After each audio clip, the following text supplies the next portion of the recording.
Hello beautiful and welcome back to my channel and welcome to this video that was not on my 2022 bingo card. I just watched a video from Marlena Stell, who is the owner and creator of the brand Makeup Geek, and she just announced that it's closing, and I just have thoughts and I have feelings. I have such a soft spot for Makeup Geek. It was part of my it's part of my journey here on YouTube and part of the reason why I got so interested in makeup. So I want to apply. I brought out my Makeup Geek shadows. I want to do my eye makeup. I also have some eyeliners here and I just want to talk about it. I just want to talk and reminisce and just discuss this whole thing. I got a million tags already, both on YouTube and Instagram, and that also shows me that you are interested in hearing my thoughts about this. So I guess let's jump in. If you haven't been before, if this is your first video here, hello, my name is Angie. I am such a lover of beauty makeup. I love everything beauty makeup related, and especially love colorful indie brands, and I feel like Makeup Geek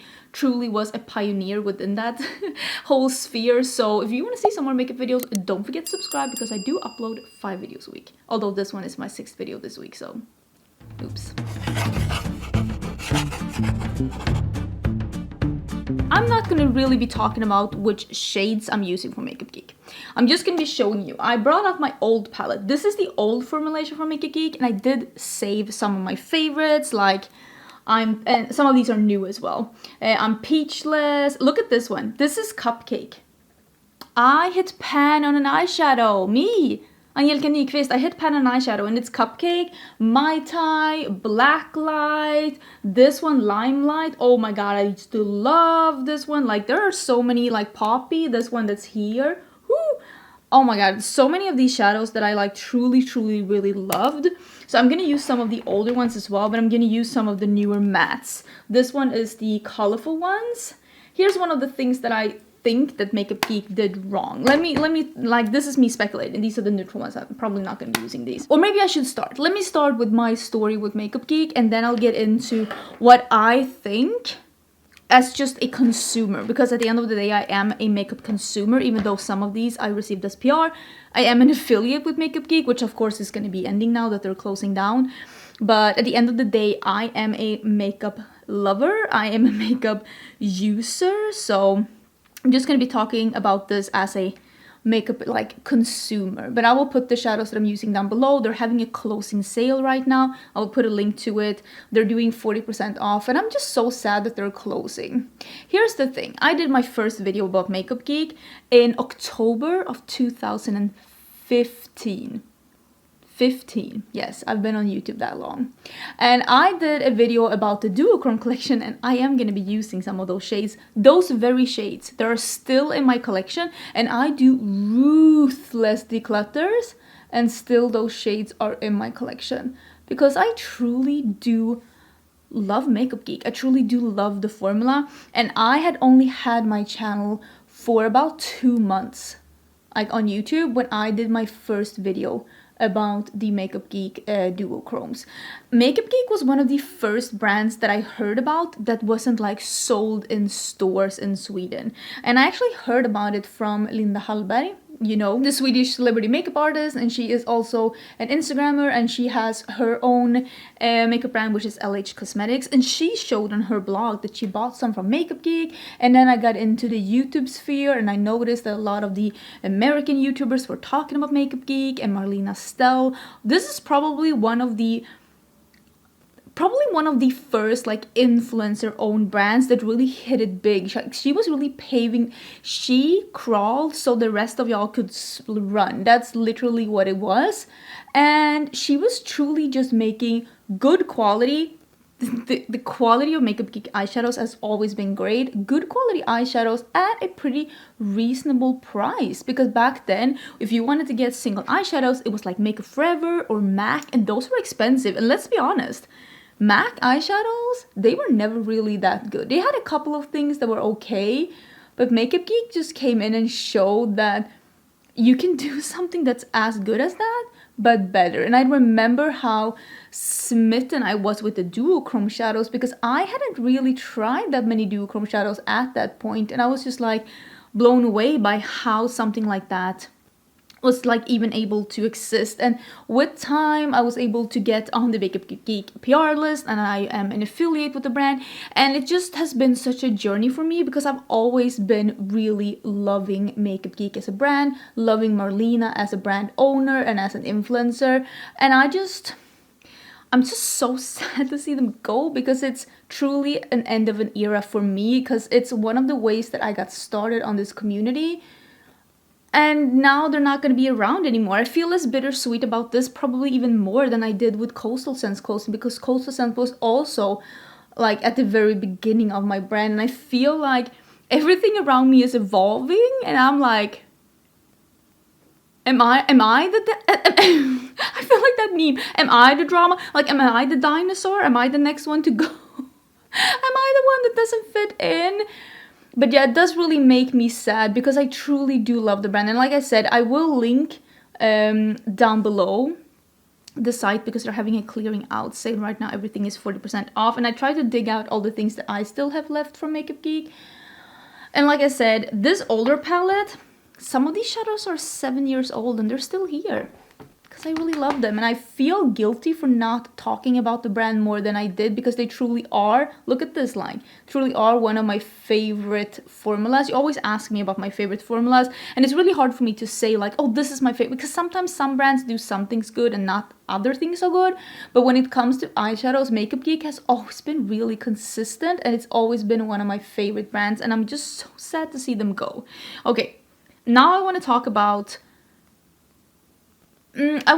like, not where they went wrong, because like I don't know what's going on behind the scenes, but I want to talk about like just me discussing what happened and like some of the reasons why they lost a little bit of their hype in the community. This is gonna be me speculating a little bit in the brand, but some of it is of course based in what like Marlena said in her video, her announcement like that Makeup Geek is closing. I will of course link that video down below, and I say all of this out of utmost respect, because like I've said in the beginning of this video, I love Makeup Geek. I love their quality, I love all things about the brand, and all brands have like hits and misses when it comes to releases, but overall I feel like Makeup Geek has had really solid releases. But I also feel like some of the releases has missed the mark a little bit. And I especially when it comes to like the rebranding of the brand, because they came out with these square I actually love these squares. I think they're amazing, but look at they don't fit in this palette. And I feel like this like rebranding, it was like the matrix system, like create your own palettes. People love creating their own palettes, but it also needs to look like aesthetically pleasing. People need to be able to like get palettes that look aesthetically pleasing. And all of these, even in this smaller one, this is the smaller one, these are the pastels that they did, like even when you put them in, there are gaps. And I feel like, and I understand that they probably had some like malfunctioning with like the production, and they just needed to release something. But I think that it was truly a miss to release a collection that wasn't like done, because the packaging wasn't ideal. It didn't look nice. It needed to be snug. And I truly think that if they wanted to do a like create your own palettes, shift your shadows around, I think they should have done cardboard packagings that has the little dip in it, like the Unearthly palettes have. I'll pop it up here so that you truly easily can pop them out and rearrange them if you want to. Because I feel like these, I don't know, it just didn't look aesthetically pleasing, or at least have them in a way so that they look cute, so they look nice. And I understand that this is probably something that they were planning to address at a later point, or trying to sell out some stock. I just don't know if this was the best way. She also talked in her video, and this is something that I have been suspecting, that they had plans to just come out with additions to this matrix system over time, like adding the duochromes again, adding blushes and like all of those things. And they released this like rebranding in the beginning of 2020. and we all know what happened after that. So they had like problems with getting stuff in stock. A lot of the things were sold out on the site for a really long time due to them not being able to get stock. And then that's something that you can't plan around that. You can't plan around a future pandemic.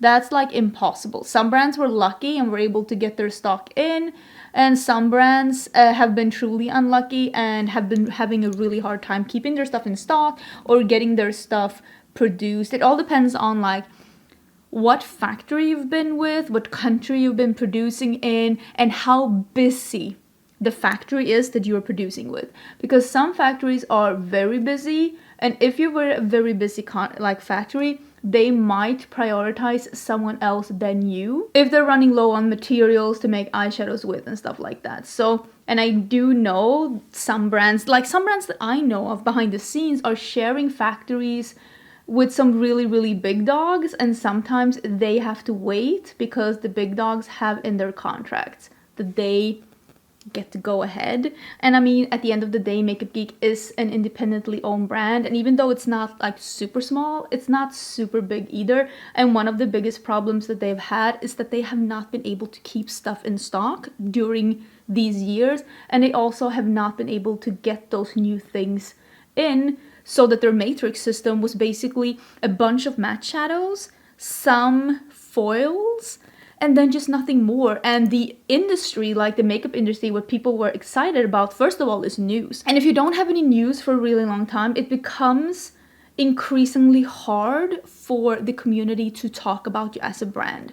Because I'm gonna be honest with you, a lot of people will say, why don't you do videos about older products? Why don't you shop your stash more and like use things that aren't new? The amount of clickbait I have to do to get people to watch videos about stuff that isn't brand new is crazy. Most people do not search for older makeup, and that's the thing. Just subscribers make up about 50% of my viewers on my channel. The other 50% are people that searched for something specific or saw something on their startup page from someone they're not subscribed to that they wanted to watch. And a lot of people will not search for older products, they will not search for brands that don't have a lot of new releases, and they will not click on videos that they see that don't include something that they A, own, or B, are interested in knowing more about. And old products, like for example a palette that's 3 years old that's no longer available, if you don't own that, you're not very likely to click on that video. Maybe not you as an individual, but you as a group. Trust me on this one. And that makes it really hard sometimes for a creator to do videos on products that are older or brands that don't release news. Because for me, it's not about the affiliate money or the affiliate links. I do not pay my rent with affiliate money. I know a lot of people make the bulk of their money through affiliate links and affiliate codes. When you do shop through my codes and when you do use my links, it really, really helps out. But for me, I pay my rent with AdSense because I never want to be the person that's like, you need this, go buy this, and like, oh, support me, buy this so that I can pay my rent. That's not how it is. If you watch my channel, that is enough. If you shop through my links, if I inspire you, that's also super nice. That's like the cherry on top, but it's not the reason I'm able to pay my rent. I want your views to be my currency. And when it comes to brands that might not bring in the views, that makes it really hard for me to make videos on them, because it's like,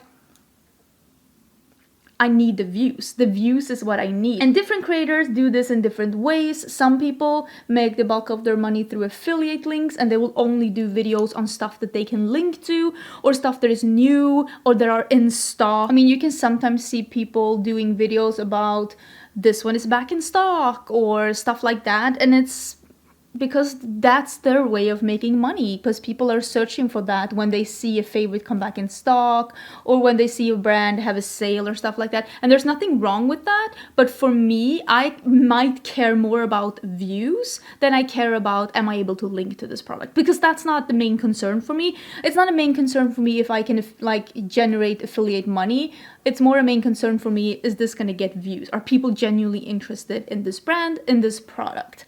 And for that reason, reason, it has been increasingly hard for me to do stuff with Makeup Geek because it's not something that people have been searching for lately because they haven't really had any new releases. And it makes me sad because I feel almost, I don't want to say guilty because I'm not responsible for the well-being of a brand. That's not what I'm here to do, but it does make me guilty in a little way because Makeup Geek is one of my favorite brands and now they're closing down and I'm like, should I have mentioned them more? But on the other hand, they didn't have anything in stock, so I feel like this was just the perfect storm of unfortunate events for them, together with them launching this rebranding in an age where I honestly think a lot of people were kind of tired of single eyeshadows. Some time ago, Marlena was like asking people, I don't remember if it was on her Instagram or if it was on her YouTube, like how would people feel if she was like producing stuff in China instead of producing it in the US, like how would people feel about that? And she was like, it's still gonna be the same quality, it's still gonna be the same everything, just that the prices would be able to, like, she would be able to keep the prices down and also be able to keep things in stock. And so many people said no, they didn't want that.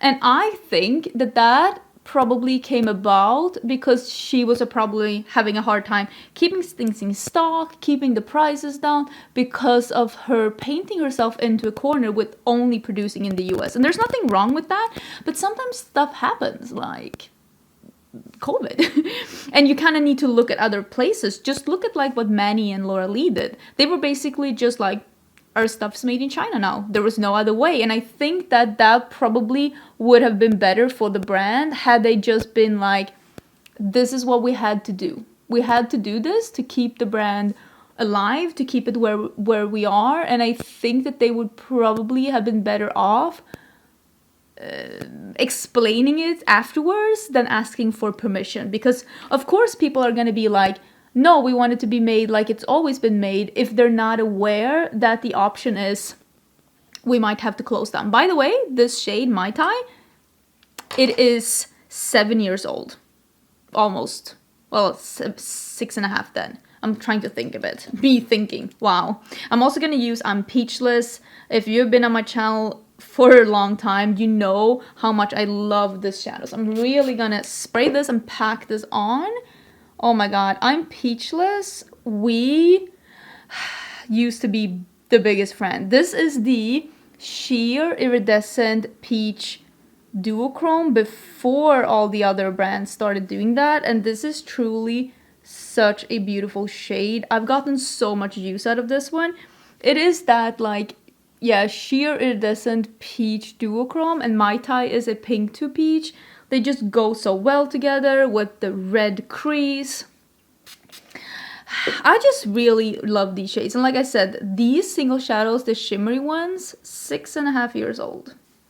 That's how long they've been in my collection. And they still are like super beautiful, still performing, very stunning. And that's how you know quality, when they stand the test of time.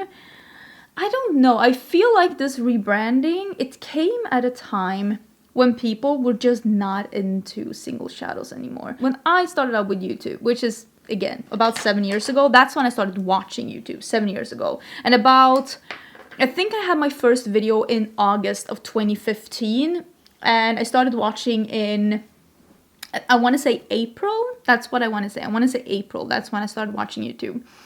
And like single shadows was all the rage. That's all everyone was doing. That's all anyone was interested in. Single shadows, like my MAC single shadow collection, my Makeup Geek favorites, MAC lipsticks was also the rage. People were swatching the single shadows, creating their own palette, doing dupes, Coastal Scents. My Coastal Scents videos did great. Like not only for like me having 1,000 subscribers, but like if I had those views today, I'd still think that that was a great video. That's how good single shadows did back then. And something shifted in the community and people were just so much more excited about pre-made palettes. I'm actually going to be using, I really like these full spectrum liners. They did re-release these. I actually even have, this is the one that I had from before. This is Plumeria. And this is the one that I got in PR. So I've actually, no, wait, is it? Yeah, I think. So I've been having this liner for so long. I truly, truly love this liner. It is one of the best liners in my collection, and I kept using this when they discontinued it, and I was like hoping that they were gonna bring it back, and they did. If this is in stock, if this Plumeria is in stock, I will link the things that I'm using down below. Do grab it because it is a beautiful burgundy, purpley, plummy liner that works beautifully in the waterline, but also as like a liner pencil on your top lash. Like, it's so stunning. I love Plumeria. This one is also beautiful, the one that's the beige one. I think the other ones are great too, but those are the two that really, really stand out. I love how this is looking. I think I'm gonna pull a little bit on my lash line as well. But like, Makeup Geek did that palette with Many MUA. I am actually going to be using that in the future video, which is so crazy that when that video goes live, this will be have announced. And I didn't know that when I filmed that video. But I love that palette, and it was so beautiful. And I am so surprised that Makeup Geek didn't do more like pre-made palettes after the success of that one. They did a couple, but it just never really took off for them, and I feel like maybe they played it a little bit safe with the color choices and with like the presentation and all of that.